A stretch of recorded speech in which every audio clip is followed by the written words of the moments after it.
علی بھائی ایک حدیث ہے کہ جس نے بتی کی تعظیم کی اس نے اسلام گرانے میں مدد کی، تو اس حدیث کے تحت فرقہ پرستوں کے پیچھے نماز پڑھنے کے آپ کیوں کر قائل ہیں؟ میرے بھائی یہ اس صورت میں ہے کہ وہ بدعت حد کفر کو پہنچی ہوئی ہو، کیٹاسٹرافک کنڈیشن نہ ہو۔ میں بدتی کے پیچھے اس لیے نماز کا قائل ہوں کہ صحیح بخاری میں 695 نمبر حدیث ہے جس کے اوپر باب باندھا ہے امام بخاری نے، باغی اور بدعتی کے پیچھے نماز پڑھنے کا حکم۔ حضرت عثمان غنی سے صحابہ نے عرض کی کہ ہمارے امام آپ ہیں، مسجد پہ فتنوں کے امام کا قبضہ ہے، وہ ہمیں نمازیں پڑھاتا ہے، ہمیں گناہ میں مبتلا ہو جانے کا خوف ہے، کیا ہم اس کے پیچھے نماز پڑھ لیں؟ تو حضرت عثمان نے کہا پڑھ لو، مسلمانوں میں نماز ہی تو نیکی کا ایک ایسا کام ہے، نیکی کے کام میں ایک دوسرے کا ساتھ دو اور برائی کے کام میں ان سے الگ رہو۔ تو حضرت عثمان نے تو آگے سے یہ نہیں کہا کہ تم اسلام کی عمارت کو گرا رہے ہو، تو مجھے مارنے کے لیے ہیں یا میرے خلاف اختلاف رائے رکھتے ہیں تو تم ان کے پیچھے نماز نہ پڑھو۔ تو یہ تعظیم اس طرح کی تعظیم نہیں تھی، نماز آپ نے کسی کے پیچھے پڑھ لی۔ تعظیم اس طرح کی کہ اب اس طرح کے امام مسجد کو لا کے آپ اپنے اختیار والی جگہ پہ لا کے بٹھا کے اس سے آپ قرآن و سنت کے خلاف کوئی احکامات لوگوں کو سکھواتے ہیں۔ وہ تو اپنی مسجد میں بیٹھا ہوا ہے نا، قابض ہو کے، وہ اس کا اپنا تخت ہے نا، اس سے تو نہیں آپ اس کو اتار سکتے۔ تو نماز تو آپ نے پیچھے پڑھنی ہے، دو ڈیفرنٹ چیزیں ہیں میرے بھائی، اسے مکس نہ کریں۔ رفع الیدین کرنے کی وجہ بغلوں میں بت رکھنا تھا اور یہ بچے کو پتا ہے۔ میرا ایک دوست کہتا ہے بچے کو پتا ہے، جی جانے نہ جانے گولی نہ جانے، ہاں جی بچے کو پتا نہیں ہے، بچے کو بتایا گیا ہے، ہاں جی بچے کو تو بہت کچھ اور بتایا گیا ہے جو اس کو بڑے ہو کے پتا چلتا ہے کہ یہ یوں نہیں تھا، یہ یوں ہے۔ ٹھیک ہے، اب میں وہ باتیں نہیں کرنا چاہتا کیمرے میں، تو اس کو چھوڑیں۔ میں آپ کو اسی سے ریلیٹڈ ایک واقعہ بتاتا ہوں۔ جب 2008-9 میں دعوت کا کام ہم نے نیا شروع کیا تو ہمارے آفس کے ایک کولیگ تھے، تو وہ سیالکوٹ میں رہتے تھے، چوئنڈا گاؤں ہے ایک، بارڈر کے قریب ہی ہے۔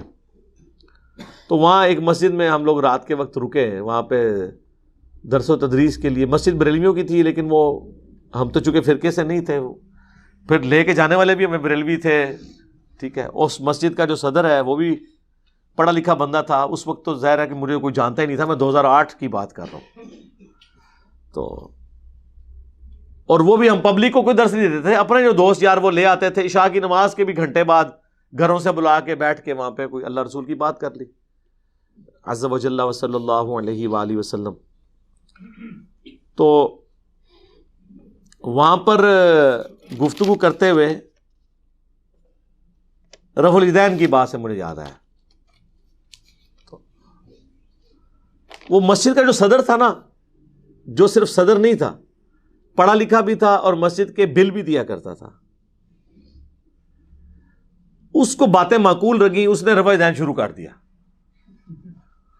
ہو پورے چنڈے میں قیامت ٹوٹ پڑی جناب، کمیٹیاں مسجد کی جناب، وہ مولوی اکٹھے ہو گئے، انہوں بلاؤ جی اس صدر نو جناب، کیا ہو گیا، یہ ہو گیا۔ میں نے اسے ایک ٹوٹکا بتایا تھا، اس نے کہا جی ہمیں تو یہ بتایا گیا کہ یہ بت رکھ کے آتے تھے اس لیے رفع الیدین ہوتا تھا۔ میں نے کہا یار یہ دنیا کی کسی کتاب میں ضعیف روایت بھی نہیں ہے۔ وہ کہتا جی اتنا بڑا جھوٹ ہم سے بولا گیا۔ میں نے کہا اس سے بڑی بات تم ان علماء کو کہو کہ اگر یہ حدیث دکھا دے نا تو نہ صرف میں رفع الیدین چھوڑوں گا بلکہ علی بھائی اور ان کے سارے اسٹوڈنٹس بھی چھوڑ دیں گے رفع الیدین۔ اس ٹائم تے آئی گنتی دے 5-6 سن، 2008 دی گل۔ کاش اس ٹائم تانوں حدیث لب گئی ہوندی تے میرے کولوں تہاڈی جان چھٹ گئی ہوندی۔ اچھا وہ تو بڑا کانفیڈنٹ ہو گیا،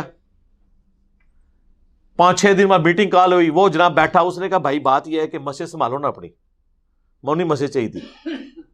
مجھے پتا چلا ہے، میں نے خود بخاری مسلم دیکھ لیا، نماز کا یہ طریقہ ہے۔ تم کہتے ہو بت رکھ کے آتے تھے، ختم ہو گیا، مجھے بتوں والی حدیث دکھا دو، میں رفع الیدین چھوڑ دوں گا، انجینئر صاحب سے بھی چھڑوا دوں گا۔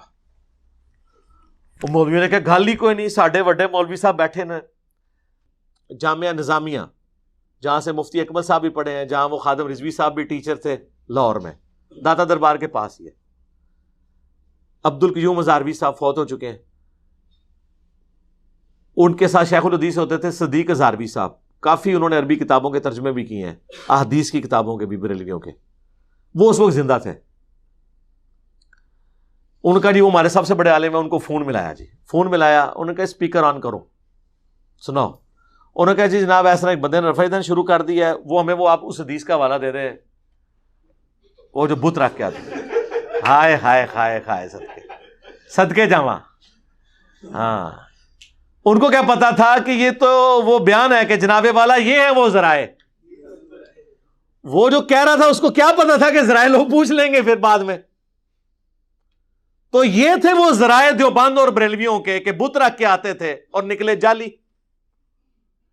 اس نے کہا اوے یار کتنے تسی کمٹمنٹ کر لی ہے تے کتنے بڑی لکھی روایت، یہ تے سی ایک عوامی چٹکلا چھوڑا ہوا ہے اور لگ گیا تے تیر نہ لگیا تے تکا، یہ کدھر بھی نہیں لکھیا. یہ میں 2008 کی بات کر رہا ہوں. تو اب وہ کیا کرنا تھا، انہوں نے کہا پھر جناب دیکھ لو، اللہ کا شکر ہے وہ آج تک رفع الیدین سے نماز پڑھتے ہیں، سنت کے مطابق نماز پڑھ رہے ہیں. تو یہ جس نے پرچی بھیجی ہے میں آپ سے ریکویسٹ کروں گا کوئی ایسی حدیث ہے تو منو بھی دسو. پہلے تو 6 بندے نے رفع الیدین چھوڑنا سی، ہوں لکھاں بندے نے رفع الیدین چھوڑنا سی. بتاں والی حدیث لے کے تے آؤ نا، کتنے لکھی ہے؟ کدھر بھی نہیں لکھی ہوئی، سٹنٹ ہے جو چھوڑا ہوا ہے.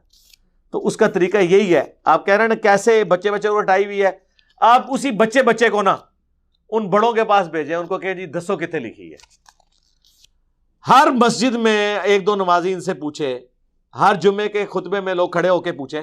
بلکہ آپ میں جو کوئی فائنینشلی سٹرونگ ہے، گاؤں کا چودھری ہے، تھوڑا اثر و رسوخ والا ہے، تو جمعے کے خطبے میں کھڑے ہو کہ حضرت صاحب وہ آپ نے واقعہ سنایا تھا.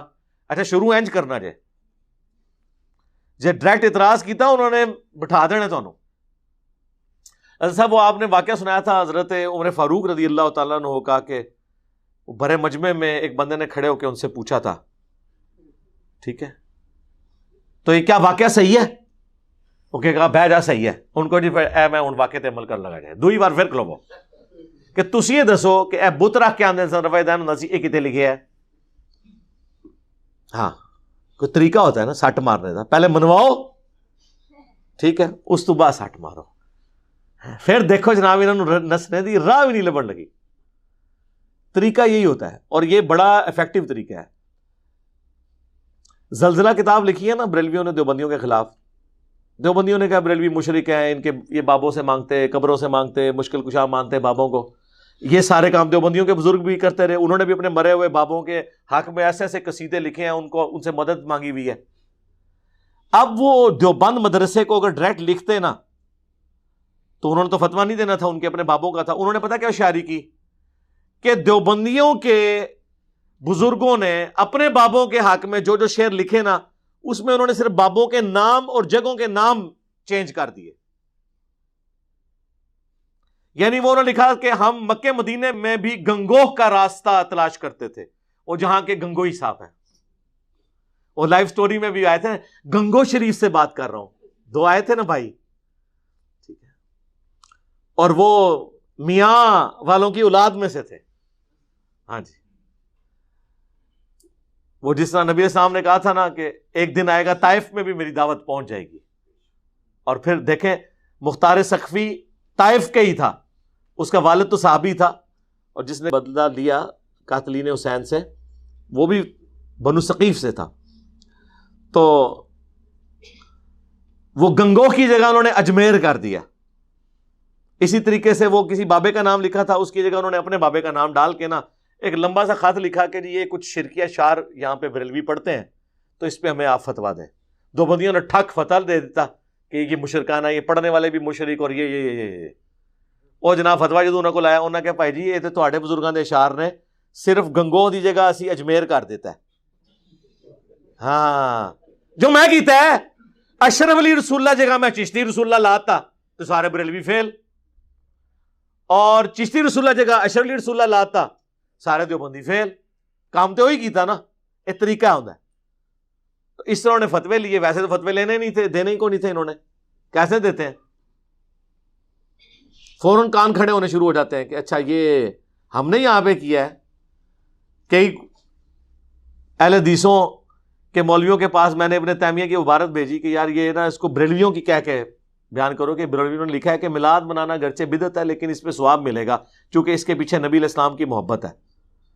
اہل حدیث مولوی نے گیا تے بہت بڑی بغیرتی ہے تے جھوٹ ہے جی بدعت تے بشارت ہے جہنم دی.